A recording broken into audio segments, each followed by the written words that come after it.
공시 하나 확인해 보죠. 이달 초 상장 이후 계속해서 우상향세를 그리고 있는 파두가요. 25만 7,700주가량을 신규 상장한다고 공시를 했습니다. 구체적인 내용 전해주시죠. 그 파두가 7일 날 이제 신규 상장을 했습니다. 근데 신규 상장을 했는데 파두는 이제 오랫동안 이제 스타트업으로 있다가 이번에 상장을 했고, 그러면 당연히 임직원들한테 이제 물량을 스톡옵션 갖다 주기 마련인데, 이번에 이제 25만 7,768주는 임직원에게 줬던 이제 스톡옵션 물량을 갖다가 상장하게 됩니다. 그 상장일은 24일이고요. 근데 이제 이렇게 신규 상장했을 때 유상증자금 어떤 물량이든지 전체 주식에서 차지하는 비중이 얼마나 되느냐가 이제 중요합니다. 왜냐하면 유상증자를 했는데 전체 주식에서 차지하는 비중이 5%다 별 의미가 없죠.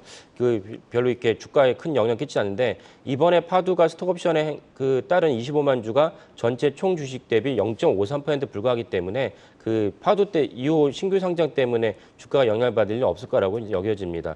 그 파두에서 좀 더 말씀을 드리면, 파두는 SSD 컨트롤러의 강점을 갖고 있는 기업인데요. SSD는 이제 우리가 예전에 지금 화면을 보시는 분들은 혹시 기억하실 수도 있는데, 하드디스크는 이제 우리가 데스크탑 하드디스크 썼는데, 그때도 이제 좀 이렇게 고가의 제품을 쓴다면 SSD를 썼습니다. 낸드 플래시를 썼는데요. 그 장점은 뭐냐면은 그 하드디스크보다 훨씬 이제 그 처음에 컴퓨터를 부팅시킬 때 속도가 빠릅니다.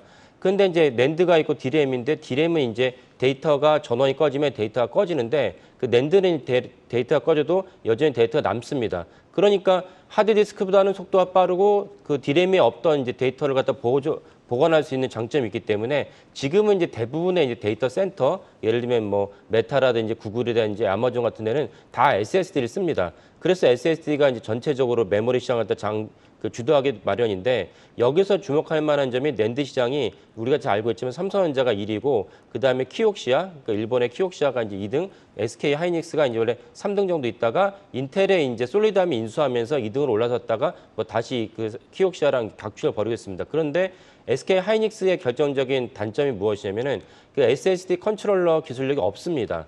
그래서 삼성전자 독보적으로 갖고 있었는데, 파두가 우리나라에 갑자기 이제 그 스타트업의 파두가 이 분야에서 이제 해성처럼 뛰어들면서 SK 하이닉스가 손잡고 메타에 이제 그 데이터 센터를 수주합니다. 이러면서 파두의 경쟁력이 세계적으로 입증을 했는데, 그리고 이제 올해 상장을 하니까 이런 대단한 기업이 상장했다는 이유만으로도 이제 공모가가 너무 높게 평가됐다는 이유도 있고, 두 번째는 파두에 이제 원래 상장 이전에 투자했던 많은 이제 기관들이 그 보호 예수 기간이 풀리는 것은 1년 뒤에 남은 것도 있지만은 상장과 동시에 보호예수가 풀린 물량도 있습니다. 이 때문에 상장날 이렇게 사실 파두가 이제 급락했던 이유도 있지만 급락했습니다. 그러나 사실 장기적으로 봤을 때는 사실 파두가 아까 말씀드린 삼성전자 수준의 SSD 컨트롤러를 갖고 있다는 것은 대단히 큰 경쟁력이기 때문에 사실 주가가 다시 올라갔습니다.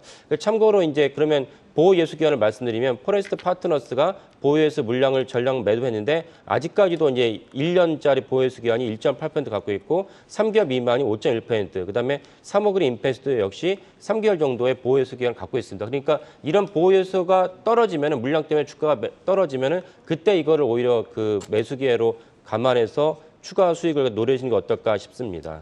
공시 하나 더 확인해 보죠. SK가 SK이노베이션의 주식 240만 주가량을 확대했다라는 내용의 공시가 나왔습니다. 자세한 내용 전해주실까요?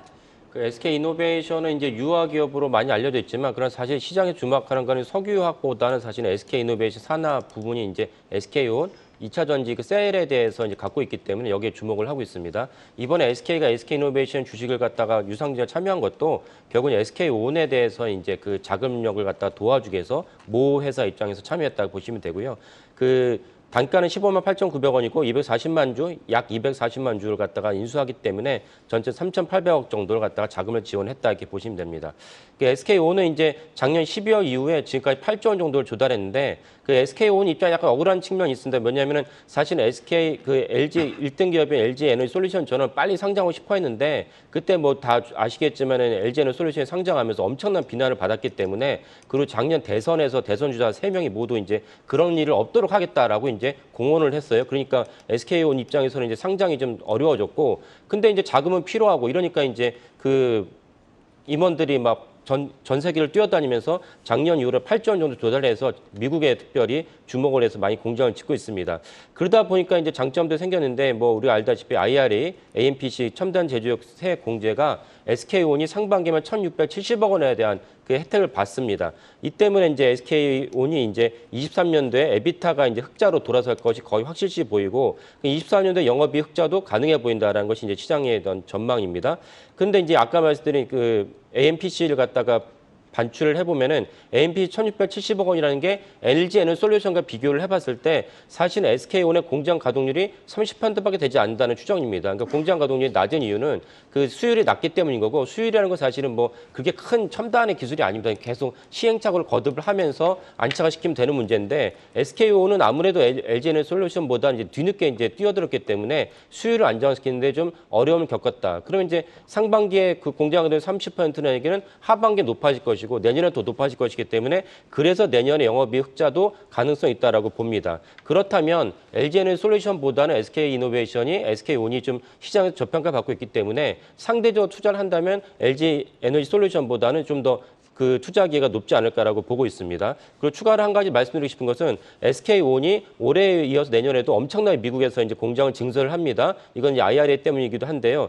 이랬을 때 사실 SK온에 미리 이제 하청 기업으로 있던 많은 기업들이 있습니다. PNT도 있고, 그다음에 제가 어제 잠깐 말씀드렸죠. 우신 시스템이라는 곳은 자동차 기업인 자동차 부품 기업인데 그 1차 전지로 이제 바꾸면서 SK온에다가 대량적으로 이제 수주를 했다고 이제 알려져 있습니다. 그래서 이런 기업도 주목해 보시면 좋을 것 같습니다.